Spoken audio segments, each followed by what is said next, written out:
only science. Hi everyone.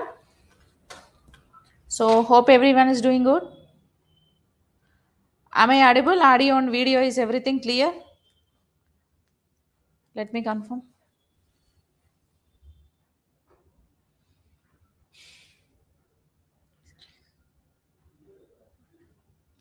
Okay. So thank you so much. Anyways, let us start our session. So actually, ఇవాళ AP high court ఎగ్జామ్కి సంబంధించి grand test 4 అనేది జరిగింది కదా.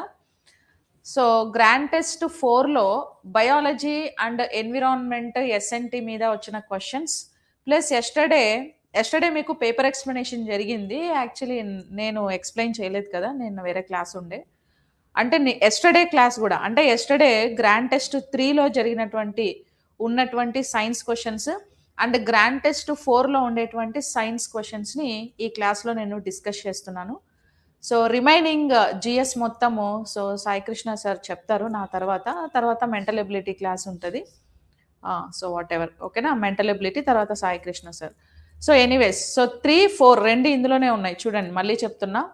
So yesterday's grand test 3 questions and grand test 4 questions రెండు కలిపి ఈ వీడియోలోనే మీకు ఉంటుంది. సో ఎవరైతే యాప్లో లైవ్లో ఉన్నారో సో ఒకసారి చూడండి, ఓకేనా. ఇంకా ఎవరైనా ఎన్రోల్ అవ్వకపోతే సో టెస్ట్ సిరీస్ కోర్స్లో ఎన్రోల్ అవ్వండి. కింద డిస్క్రిప్షన్లో కోర్స్ లింక్ ఇచ్చాను. అట్ ది సేమ్ టైం మీకు 200 కరెంట్ అఫైర్స్ ఓకే పీడిఎఫ్ అనేది మీకు ఈరోజు అప్లోడ్ అవుతుంది, ఓకేనా, టుడే బై ఈఓడి. సో 200, ఓకేనా. International, national, Andhra Pradesh, international, national, AP ఈ 3 కరెంట్ అఫైర్స్కి సంబంధించి 200 బిట్స్. కాకపోతే ఎవరైతే హైకోర్టు కోర్స్ కొన్నారో వాళ్ళకు మాత్రమే ఈ కరెంట్ అఫైర్స్ 200 బిట్స్ పీడిఎఫ్ అనేది ఫ్రీ ఉంటుంది. సో మిగతా వాళ్ళందరూ కూడా పర్చేస్ చేసుకోవాల్సి ఉంటుంది, అది సపరేట్గా నేను పెడతాను యాప్లో, ఓకేనా.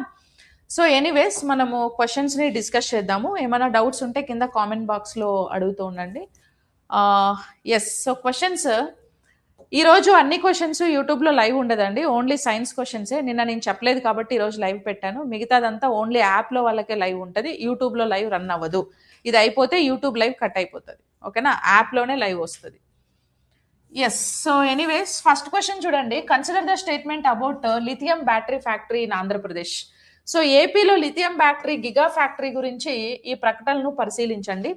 Option 1, a major lithium battery giga factory is being established at so Rambilli in Anakapalli district. Yes, of course it is correct అండి.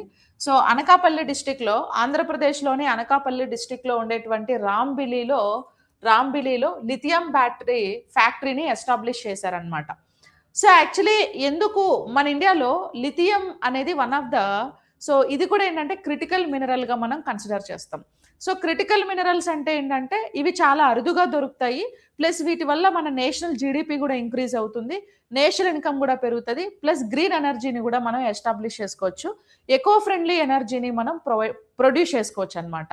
సో అయితే ఇప్పుడు ప్రపంచంలో లిథియం మైన్స్ అనేవి సో మనకు ఏబిసి, ఓకేనా, ట్రయాంగిల్, అర్జెంటీనా, బ్రెజిల్, చిలీ ఈ 3 దేశాలలోనే మనకు లిథియం సోర్సెస్ అనేవి ఎక్కువగా ఉన్నాయి. బట్ ఈ 3 దేశాలు కంప్లీట్గా చైనా గ్రిప్లో ఉన్నాయి. సో కాబట్టి ఇంకా చైనా గ్రిప్లో ఉంటే ఇంకా మనకు అసలు రావడానికి ఆస్కారం లేదు. మన ఇండియాలో అయితే జమ్మూ కాశ్మీర్, హిమాలయాస్లో లిథియం మైన్స్ ఉన్నాయి కానీ బట్ అవి తీయడానికి మైనింగ్ కోసం అప్రూవల్ లేదు. ఎందుకంటే ఆ నార్థన్ స్టేట్స్ అన్నీ కూడా టూరిజం మీదే ఎక్కువగా సర్వైవ్ అవుతున్నాయి కాబట్టి అక్కడ మైనింగ్ స్టార్ట్ చేస్తే ఆ లొకాలిటీలో ఉండేటువంటి ఆ బ్యూటిఫుల్ స్పాట్స్ అంతా కూడా మళ్ళీ పొల్యూట్ అయిపోతాయి. సో పొల్యూషన్కి రీజన్ కాబట్టి మైనింగ్ అనేది సో దానికి అప్రూవల్ ఇవ్వలేదు. ఇక లిథియం బ్యాటరీస్ని మనం ఆటోమొబైల్ ఇండస్ట్రీలో లిథియం బ్యాటరీస్ని యూజ్ చేయొచ్చండి. పెట్రోలు, డీజిల్ వాటి బదులు లిథియం బ్యాటరీస్ని వాడి మనం ఎలక్ట్రిక్ వెహికల్స్ని మనం మ్యానుఫ్యాక్చర్ చేసుకోవచ్చు అనమాట. So that is like lithium factory. మన ఏపీలో చాలా బిగ్గెస్ట్ ఫ్యాక్టరీని ఎస్టాబ్లిష్ చేస్తూ ఉన్నారు, ఓకేనా. So this initiative aligns with India's push towards electric mobility. So electric mobility, so electronic mobility కోసము దీన్ని ఎస్టాబ్లిష్ చేయడం జరుగుతుంది. సో ఆటోమొబైల్ ఇండస్ట్రీలో కావచ్చు, ఇంకా సమ్ కైండ్ ఆఫ్ ఫ్యాక్టరీస్లో కూడా వీటిని యూజ్ చేసుకోవచ్చు అనమాట. నథింగ్ బట్ ఇది ఎకో ఫ్రెండ్లీ ఫ్యూయల్గా మనం కన్సిడర్ చేయొచ్చు. గ్రీన్ హౌస్ ఎమిషన్స్ అనేవి దీని నుంచి రిలీజ్ కావు. సో కాబట్టి బోత్ 1 and 2 అనేది మనకి ఈ క్వశ్చన్కి కరెక్ట్ ఆన్సర్గా మనం కన్సిడర్ చేస్తూ ఉంటాం. ఓకేనా? So like that. కాకినాడలో కూడా అమోనియం ప్రాజెక్ట్ని కూడా ఎస్టాబ్లిష్ చేసుకుంటున్నాం. అయితే దీని గురించి ఇంకొంచెం డీటెయిల్స్లోగానే మనం వెళ్తే, so major boost to India clean energy manufacturing and self reliance. Okay, so India's largest integrated lithium ion battery giga factory in Andhra Pradesh with an investment of 8,175 crore. So ఈ ప్రాజెక్ట్ మీద మొత్తం ఇన్వెస్ట్ చేసిన అమౌంట్ ఎంత అంటే 8,175 crores ని ఈ project మీద invest చేశారండి. So India's largest integrated lithium ion battery store అనమాట అది. సో ఇండియాలోనే అతిపెద్ద ఫ్యాక్టరీగా మనం కన్సిడర్ చేయొచ్చు. ఓకేనా? ఎక్కడ ఉంది? అనకాపల్లిలోని రాంబిలిలో దీన్ని ఏం చేస్తున్నారు? ఎస్టాబ్లిష్ చేస్తున్నారు. దీనివల్ల డైరెక్ట్గా 3,000 అన్ఎంప్లాయ్మెంట్ యూత్కి ఎంప్లాయ్మెంట్ అనేది ఇది కల్పిస్తుంది అనమాట. ఓకేనా? 3,000 జాబులు ఈ ఫ్యాక్టరీలో సో రాబోతున్నాయి. ఓకే, ఇంకా అన్నిట్లో కలిపి మ్యానుఫ్యాక్చరింగ్ డిపార్ట్మెంట్లో కానీ, సర్వీస్ డిపార్ట్మెంట్లో కానీ, సో అన్ని డిపార్ట్మెంట్స్లో కలిసి మొత్తం ఈ ప్రాజెక్ట్ కింద 3,000 జాబ్స్ అనేవి కూడా ఉన్నాయన్నమాట. ఓకేనా? సో అయితే greenfield facility will have a capacity of 16 GW and will cover the complete battery value chain including cell manufacturing, battery packs and large scale battery energy storage systems. Okay, ఇవన్నీ కాదు. So ఈ ప్రాజెక్ట్లో టోటల్గా ఏంటంటే 16 GW ఎనర్జీని so per year target అనమాట. So ప్రతి సంవత్సరము కూడా 16 GW ఎనర్జీని లిథియం బ్యాటరీస్ని యూజ్ చేసి ఎస్టాబ్లిష్ చేయబోతున్నారు. సో ఈ పాయింట్ గుర్తుపెట్టుకుంటే మీకు సరిపోతుంది. సో ఇవి చీఫ్ మినిస్టర్ నారా చంద్రబాబు నాయుడు గారు సో ఇన్వెస్ట్మెంట్ ఎవరు పెట్టారు ఇవన్నీ మీకేం అవసరం లేదు. ఓకేనా? సో ప్రాజెక్ట్కి ఎంత ఖర్చు పెట్టాం? 8,175 crores. ఇండియాలోనే బిగ్గెస్ట్ లిథియం ఫ్యాక్టరీ ఇది. పర్ యానమ్ దీని యొక్క కెపాసిటీ 16 GW ఎనర్జీని ప్రొడ్యూస్ చేయాలి. Of course it is eco friendly energy, దీనివల్ల పొల్యూషన్ కూడా ఏం జరగదు. 3,000 డైరెక్ట్ జాబ్స్ అనేవి రాబోతున్నాయి అనమాట. ఓకేనా? So that is all about like this project. Next question, match the wild life sanctuaries in Andhra Pradesh with their associated district. So వాటి డిస్ట్రిక్ట్స్ని base చేసుకొని ఇక్కడ వైల్డ్ లైఫ్ శాంచురీస్ ఉన్నాయి కదా.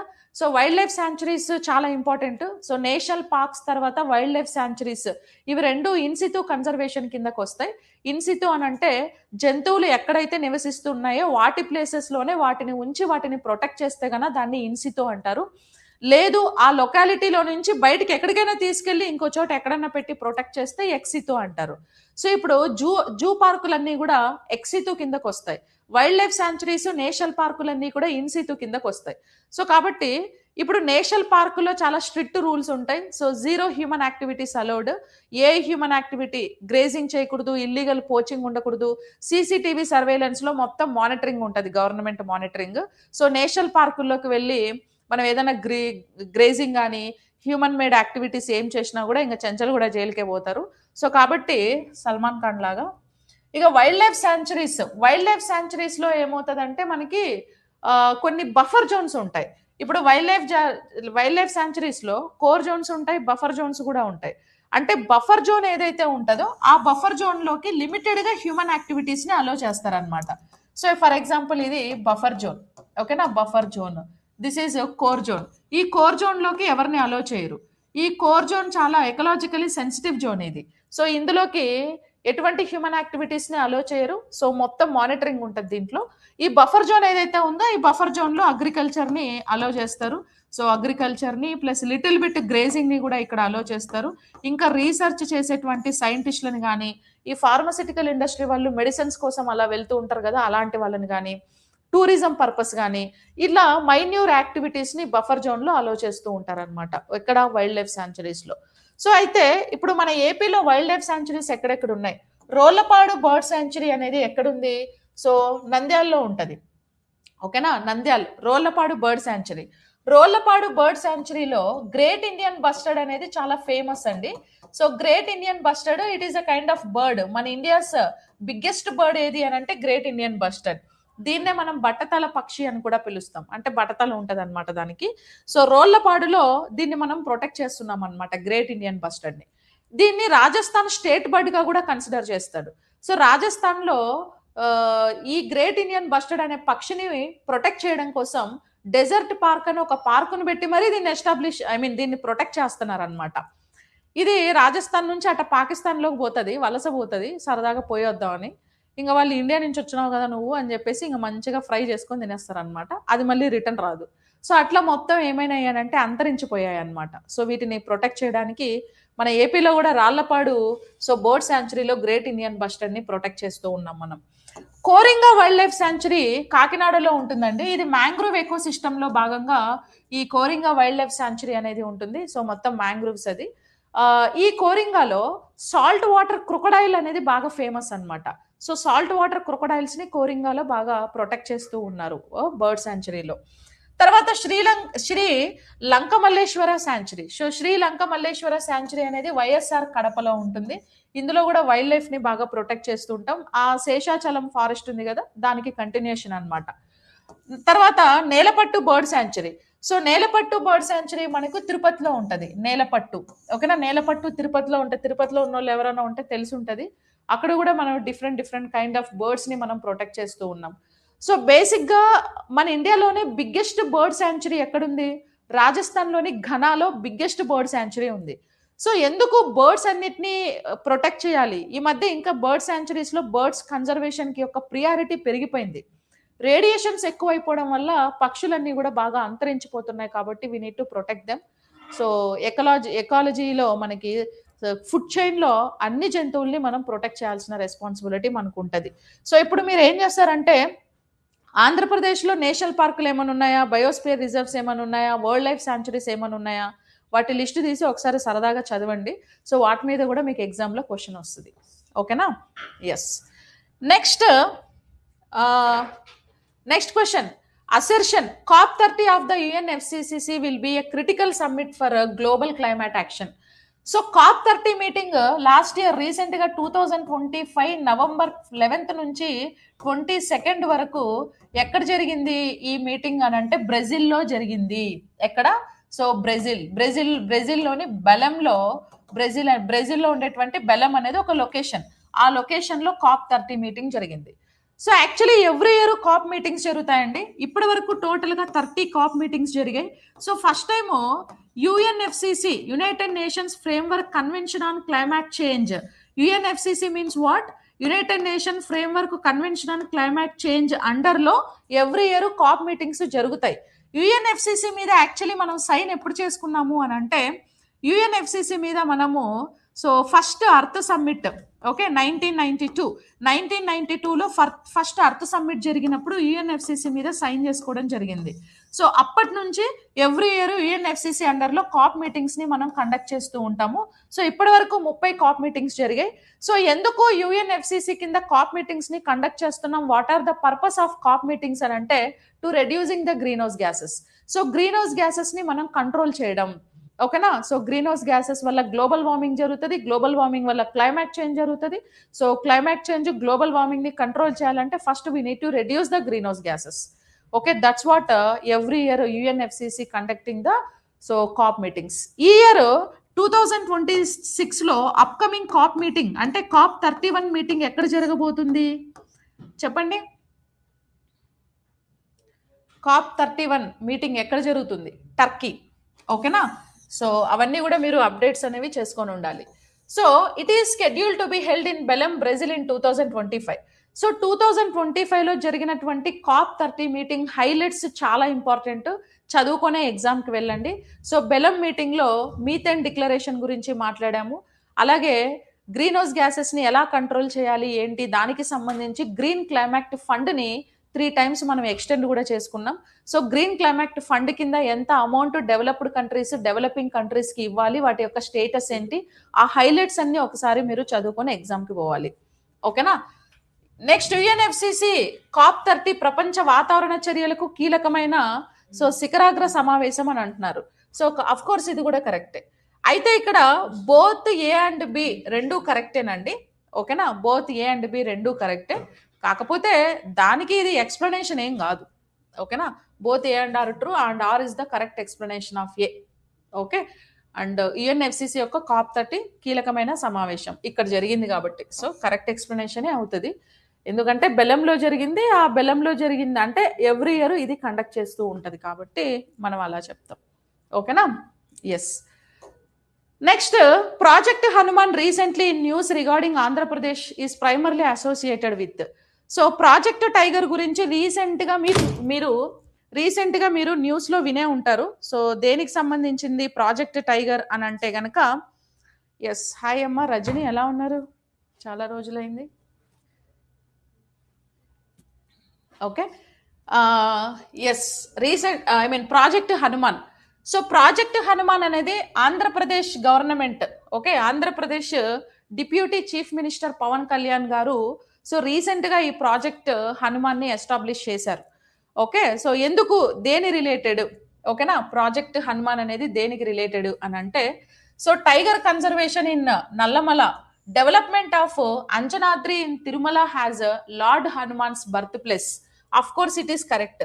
తిరుమలలోని అంజనాద్రిని హనుమంతుని జన్మస్థలంగా అభివృద్ధి చేయడం అనేది, కానీ అక్కడ దీన్ని ఎస్టాబ్లిష్ చేశారు. కానీ ప్రాజెక్ట్ హనుమాన్ యొక్క మేజర్ గోల్ ఏంటిది అని అంటే, to conserve the wild life animals. అంటే వైల్డ్ లైఫ్ ని కన్జర్వ్ చేయడానికి ఈ ప్రాజెక్ట్ హనుమాన్ ని ఎస్టాబ్లిష్ చేశారనమాట. అయితే ఇప్పుడు తిరుమలలో మొత్తం హిల్ స్టేషన్ అండి, 7 కొండలు ఉంటాయి, ఒక్కొక్క దానికి ఒక్కొక్క పేరు ఉంటుంది. సో మొత్తం ఏంటంటే ఇవన్నీ శేషాచలం ఫారెస్ట్ కి సంబంధించిన అడవులు అనమాట ఇవన్నీ కూడా. సో చాలా వైల్డ్ లైఫ్ ఉంటుంది. ఈవెన్ తిరుమలకి వెళ్ళేటప్పుడు కూడా జంతువులన్నీ రోడ్డు క్రాస్ చేస్తూ ఉంటాయి. సో టైగర్ కన్జర్వేషన్ ఉంది, అలాగే రిమైనింగ్ చాలా జంతువులు ఉన్నాయి మనకు అక్కడ, వైల్డ్ లైఫ్ అంతా కూడా. అయితే ఇప్పుడు ఈ వైల్డ్ లైఫ్ అనేది రోజు రోజుకి అంతరించిపోతుంది, దీన్ని ఎలాగైనా మనం ప్రొటెక్ట్ చేయాలనే ఉద్దేశంతో ప్రాజెక్ట్ హనుమాన్ వచ్చింది. సో దీనికోసము ఒక 100 మొబైల్ వెహికల్స్ ని కూడా ఇంట్రడ్యూస్ చేశారండి. ఈ మొబైల్ వెహికల్స్ లో ఫారెస్ట్ ఆఫీసర్స్ ఉంటారు కదా, forest beat officers, section officers, వీళ్ళందరికీ కూడా ఈ వెహికల్స్ ని అరేంజ్ చేస్తారు.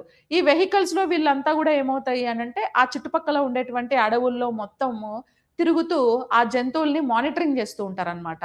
అంటే జంతువులు ఎలా ఉన్నాయి ఏంటి, వాటి మీద ఏమైనా అనిమల్ లైక్ హ్యూమన్ యాక్టివిటీస్ అవుతున్నాయా, యాక్టివిటీస్ అంటే హంటింగ్ చేస్తూ ఉంటాం కదా మనం, వాటిని వేటాడడం కానీ, ఇల్లీగల్ పోచింగ్ కానీ, ఇలాంటివన్నీ మనం అవుతున్నాయా, అవన్నీ కూడా అంతరించిపోతున్నందుకు మేజర్ కారణాలు ఏంటి, వాటికి వాటర్ రిసోర్సెస్ ఎలా ఉన్నాయి, ఫుడ్ రిసోర్సెస్ ఎలా ఉన్నాయి ఏంటి, సో వాటన్నిటిని ఏం చేస్తారు అని అంటే మానిటర్ చేస్తారు. ప్లస్ ఆ చుట్టుపక్కల విలేజెస్ లో కొంతమంది ట్రైబ్స్ కూడా అడవుల్లో నివసిస్తూ ఉంటారు. ఆ ట్రైబ్స్ విలేజెస్ లో ఉండే వాళ్ళందరికీ కూడా అవేర్నెస్ ప్రోగ్రామ్స్ ని, క్యాంపెయినింగ్స్ ని కూడా కండక్ట్ చేస్తారు.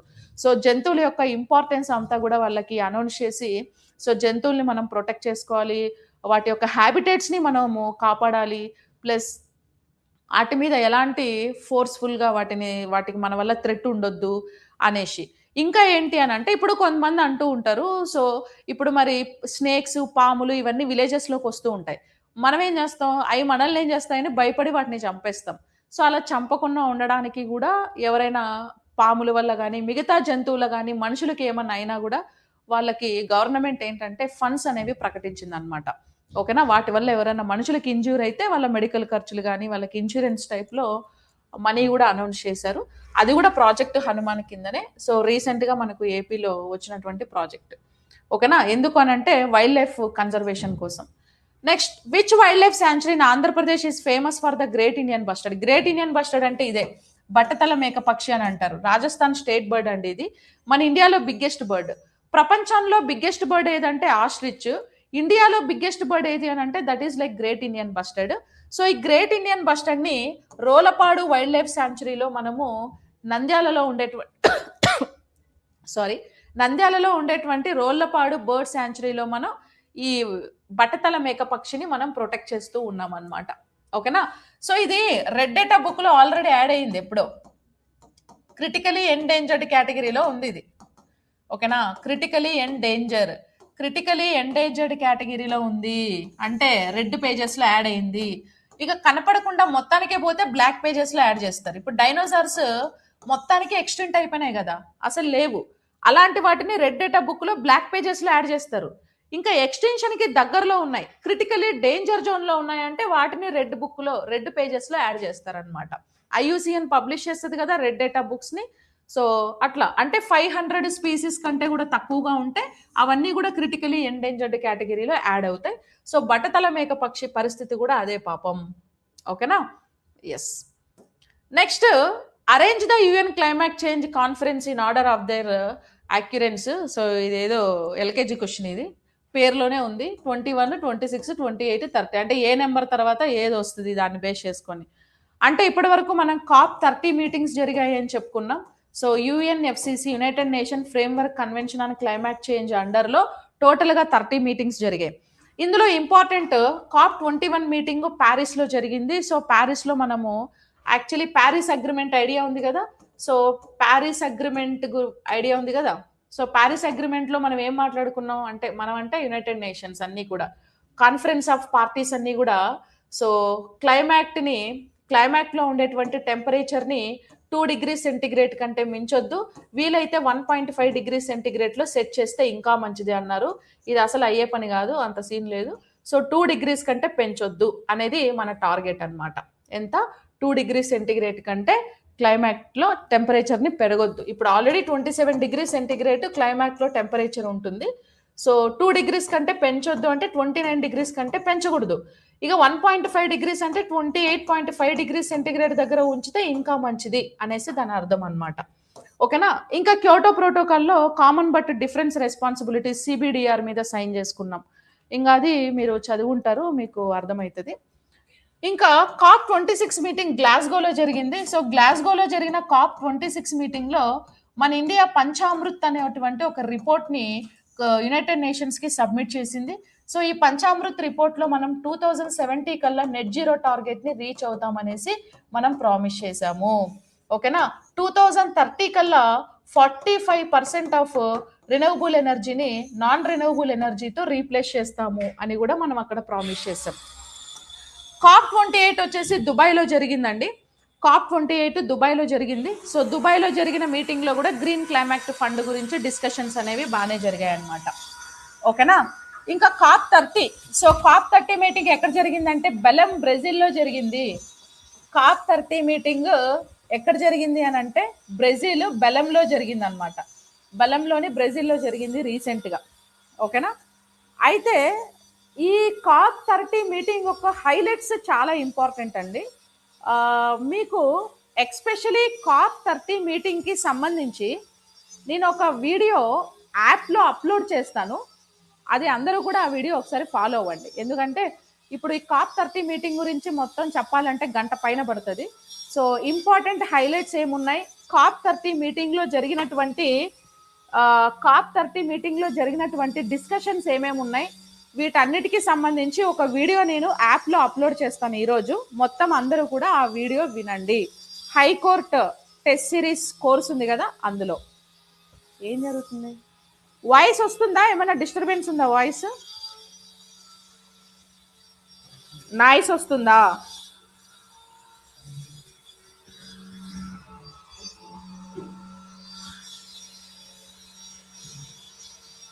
వన్ మినిట్ అండి, 1 minute. ఇప్పుడు ఎవరు వచ్చారు?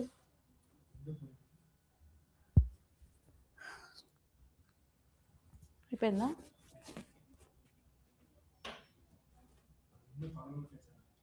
కాసేపు ఆగమని, 5 నిమిషాలు అయిపోతుంది క్లాసు. నెక్స్ట్ కొంచెం గ్యాప్ ఇద్దాం. ఇది ఒక 5 నిమిషాలు ఆగమని, 2 questions ఉన్నాయి.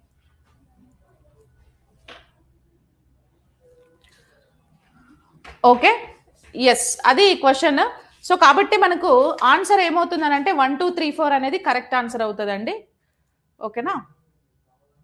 Next, match the following plant hormones with their primary functions. So క్రింది మొక్కల హార్మోన్లను వాటి ప్రాథమిక విధులతో జతపరచండి. Auxins, gibberellins, cytokinins, abscisic acid. So ఇది బయాలజీ క్వశ్చన్. ఇక్కడ చూడండి, ఆక్సిన్స్ అనేది దేనికి సంబంధించింది?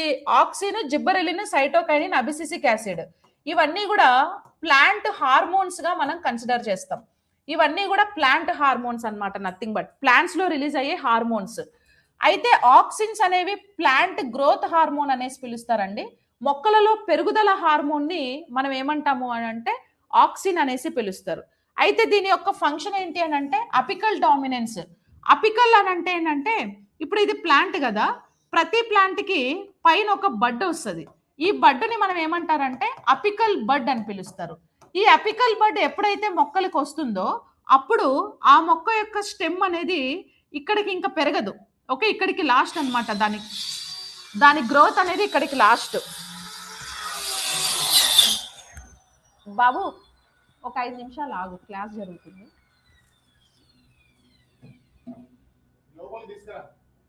5 minutes అయిపోతుంది, తర్వాత స్టార్ట్ చేద్దాం.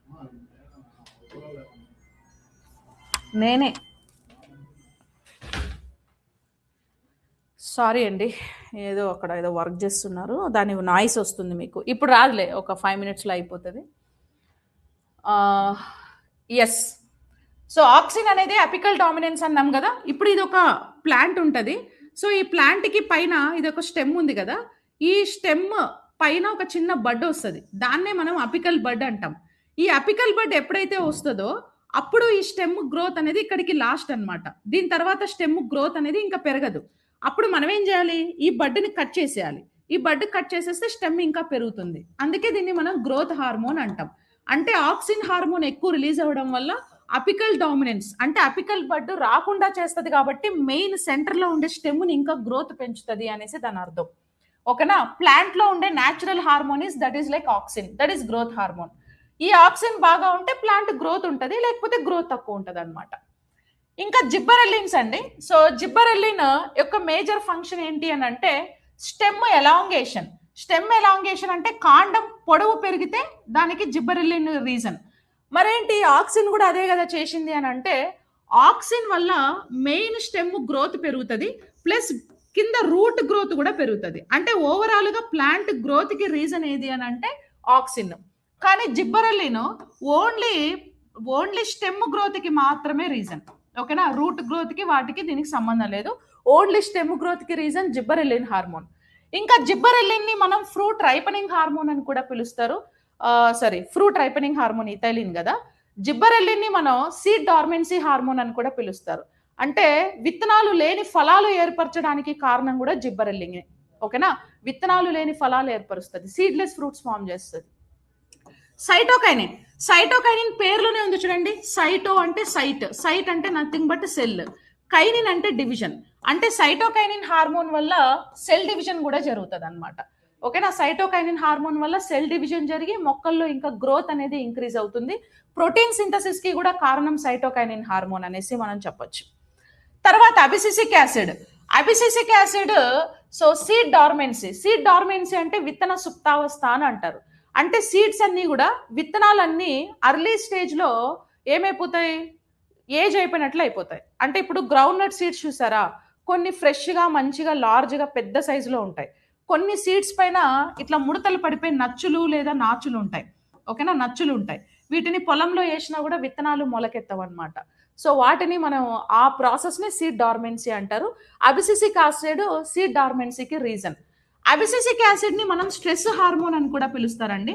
ఎందుకు అనంటే మొక్కలలో అర్లీ స్టేజెస్లో లీవ్స్ని ఏం చేస్తుంది అంటే రాల్చేస్తుంది. ఇప్పుడు మొక్కలకు తక్కువ ఏజ్లో అంటే చిన్న మొక్కలకి ఆకులన్నీ రాలిపోతే ఫోటోసింథసిస్ జరగదు, ఫుడ్ ప్రిపేర్ అవ్వదు, ప్లాంట్కి ఎఫెక్ట్ కదా. అలాగే ఫ్లవర్స్ని కూడా రాల్చేస్తుంది. ఫ్లవర్ రాలిపోతే ఇంకా ఫ్రూటే రాదు. ఇప్పుడు రైతులందరూ కూడా ఓవర్ నైట్ పూత రాలిపోతుంది అని బాధపడుతూ ఉంటారు. ఇప్పుడు ఓవర్ నైట్లో ఉన్నట్టుండి పూత రాలిపోతే ఏదో గాలికి రాలిపోయిందిలే అనుకోకూడదు. హార్మోన్ ఇంబ్యాలెన్స్ వల్ల కూడా అలా జరుగుతుంది. ఫ్రూట్ కూడా పిందెలప్పుడే రాలిపోతాయి సైజ్ రాకముందే, అప్పుడు ఎకనామికలీ లాస్ కదా రైతుకి. సో కాబట్టి అందుకే అబిసిసిక్ యాసిడ్ని స్ట్రెస్ హార్మోన్ అని పిలుస్తారు. సో అది సీడ్ డార్మెన్సీకి కూడా రీజన్. కాబట్టి ఆప్షన్ ఏ అనేది మనకి ఈ క్వశ్చన్కి కరెక్ట్ స్టేట్మెంట్గా కన్సిడర్ చేయొచ్చు. In 2026, the Andhra Pradesh government inaugurated a massive green hydrogen hub to boost clean energy exports. In which district is this hub located? So, ఇది మనకు రీసెంట్గా న్యూస్లో వస్తుంది. సో వైజాగ్లో ఆంధ్రప్రదేశ్ గవర్నమెంట్ 2026లో సో గ్రీన్ హైడ్రోజన్ హబ్ని establish చేసిందండి. సో ఫస్ట్ మన ఇండియాలో గ్రీన్ హైడ్రోజన్ ప్లాంట్ని ఎస్టాబ్లిష్ చేసినటువంటి స్టేట్ ఏదంటే హర్యానాలో ఫస్ట్ గ్రీన్ హైడ్రోజన్ ప్లాంట్ని ఎస్టాబ్లిష్ చేశారు. అలాగే మన ఆంధ్రప్రదేశ్లో కూడా వైజాగ్లో 2026లో రీసెంట్గా సో గ్రీన్ హైడ్రోజన్ హబ్ని ఎస్టాబ్లిష్ చేశారు. సో దీన్ని బేస్ చేసుకొని ఇంకా ట్రైన్స్ కానీ లేకపోతే ఆటోమొబైల్ ఇండస్ట్రీలో ఈ గ్రీన్ హైడ్రోజన్ ని ఫ్యూయల్ గా యూజ్ చేస్తూ ఉంటారు. ఇది కూడా ఎకో ఫ్రెండ్లీ ఫ్యూయల్ అనమాట. ఓకేనా, మనం నెట్ జీరో టార్గెట్ ని రీచ్ అయ్యే భాగంలోనే ఈ గ్రీన్ హైడ్రోజన్ హబ్ ని మనకి వైజాగ్ లో ఎస్టాబ్లిష్ చేయడం జరిగింది. ఓకేనా, సో ఆప్షన్ సి అనేది correct. In the human digestive system the enzyme pepsin requires which acid to function properly in the stomach. So stomach లో రిలీజ్ అయ్యేటువంటి యాసిడ్ ఏంటి? హైడ్రోక్లోరిక్ యాసిడ్ రిలీజ్ అవుతుంది. సో అయితే ఇప్పుడు స్టమక్ లో హెచ్సిఎల్ హైడ్రోక్లోరిక్ యాసిడ్ యొక్క pH 1.7 నుంచి 2 వరకు ఉంటుంది. ప్యూర్ యాసిడ్, డైజెషన్ పర్పస్ లో యూజ్ అవుతుంది. ప్లస్ ఈ హెచ్సిఎల్ లోనే పెప్సిన్ అనేటువంటి ఒక ఎంజైమ్ ఉంటుంది. ఇది కూడా ప్రోటీన్ డైజెషన్ లో ఇన్వాల్వ్ అవుతుంది. అలాగే పెప్సినోజన్ అనేటువంటి ఇంకొక ఎంజైమ్ ఉంటుంది. ఈ పెప్సినోజన్ అనే ఎంజైమ్ కూడా దేని డైజెషన్ లో ఇన్వాల్వ్ అవుతుందంటే ప్రోటీన్ డైజెషన్ లో పెప్సినోజన్ అనేటువంటి ఒక ఎంజైమ్ కూడా ఇన్వాల్వ్ అవుతుంది అనమాట. ఇవన్నీ మనకు స్టమక్ లోనే ఉంటాయి. అయితే ఇక్కడ క్వశ్చన్, మానవ జీర్ణ వ్యవస్థలో కడుపులో పెప్సిన్ ఎంజైమ్ సరిగ్గా పనిచేయడానికి ఏ ఆమ్లం అవసరము అని అంటే హైడ్రోక్లోరిక్ ఆమ్లం. ఈ హైడ్రోక్లోరిక్ యాసిడ్ వల్లనే పెప్సినోజన్ అనే ఎంజైమ్స్ వాటి ఫంక్షన్ ని బాగా చేస్తాయి. ఇవన్నీ కూడా ప్రోటీన్ డైజెషన్ పర్పస్ లో ఇన్వాల్వ్ అవుతాయి అనమాట. అది మీకు తెలుసు, హైడ్రోక్లోరిక్ యాసిడ్ అనేది స్టమక్ లో రిలీజ్ అవుతుంది అనేసి. ఓకేనా, so option C is correct. ఇంకా సల్ఫ్యూరిక్ యాసిడ్, నైట్రిక్ యాసిడ్, వీటి వల్ల యాసిడ్ రైన్స్ ఫామ్ అవుతాయి. అసిటిక్ యాసిడ్ ని మనం వెనిగర్ అని కూడా పిలుస్తాం. ప్రిజర్వేటివ్ ఫ్యాక్టర్ లో అసిటిక్ యాసిడ్ ని యూజ్ చేస్తూ ఉంటాం. సో కాబట్టి option C is correct one. Which layer of the Earth atmosphere contain the ozone layer that protects us from harmful ultraviolet radiation? So ultraviolet radiation ని protect చేయడానికి ozone layer అనేది earth surface పైన earth atmosphere లో stratosphere లో ozone అనేది ఉంటుంది. Stratosphere లో ఉండే ఓజోన్ ని గుడ్ ఓజోన్ గా కన్సిడర్ చేస్తాం. ట్రోపోస్ఫియర్ లేదా గ్రౌండ్ లెవెల్లో ఉండే ఓజోన్ ని మనం బ్యాడ్ ఓజోన్ గా కన్సిడర్ చేస్తాం. యాక్చువల్లీ గ్రౌండ్ లెవెల్లో ఓజోన్ ఎలా ఫామ్ అవుతుందంటే nitrous oxides plus volatile organic compounds రెండు కలిసి ఓజోన్ ని ఫామ్ చేస్తాయి. Nitrous oxide, volatile organic components ఈ రెండు కూడా ప్రైమరీ పొల్యూటెంట్స్ కి ఎగ్జాంపుల్ గా చెప్పొచ్చు. అండ్ ఓజోన్ వచ్చేసి మనకి సెకండరీ పొల్యూటెంట్ కి ఎగ్జాంపుల్ గా చెప్పొచ్చు. సో గ్రౌండ్ లెవెల్లో ఉండే ఓజోన్ అనేవి హార్మ్ఫుల్ ఓజోన్ అనమాట. ఎన్విరాన్మెంట్ కి, హెల్త్ కి చాలా ఎఫెక్ట్ అవుతుంది. దట్ ఈస్ సెకండరీ పొల్యూటెంట్ గా మనం కన్సిడర్ చేస్తాం. సో ఓజోన్ హీలింగ్ కోసం సో యునైటెడ్ నేషన్స్ అన్ని కూడా conference of parties, United nations 1987 లో మాంట్రియల్ ప్రోటోకాల్ మీద సైన్ చేసుకున్నాం. అది ఇంప్లిమెంటేషన్ లోకి ఎప్పుడు వచ్చింది? 1989 లో ఇంప్లిమెంటేషన్ లోకి వచ్చింది. So Montreal protocol regarding to ozone pollution. ఓకేనా, ఎస్. సో ఇవి సైన్స్ రిలేటెడ్ క్వశ్చన్స్ అండి. సో మీకు హైకోర్టు గ్రాండ్ టెస్ట్ 3 అండ్ 4 లో ఉండేటువంటి సో సైన్స్ రిలేటెడ్ క్వశ్చన్స్ ఇవి. ఓకేనా, ఎస్. ఏమైనా డౌట్స్ ఉన్నాయా? రిమైనింగ్ జిఎస్ అనేది మీకు యాప్లో లైవ్ కంటిన్యూ అవుతుంది. మెంటల్ ఎబిలిటీ కూడా యాప్లో లైవ్ కంటిన్యూ అవుతుంది. సో యూట్యూబ్లో కంటిన్యూ అవ్వదు. Done, yes. So thank you so much everyone.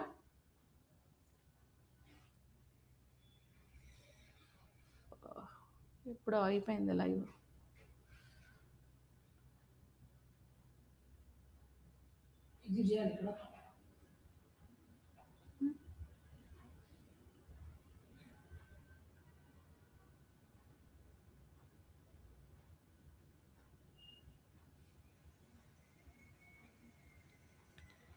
వస్తుందా లైవ్?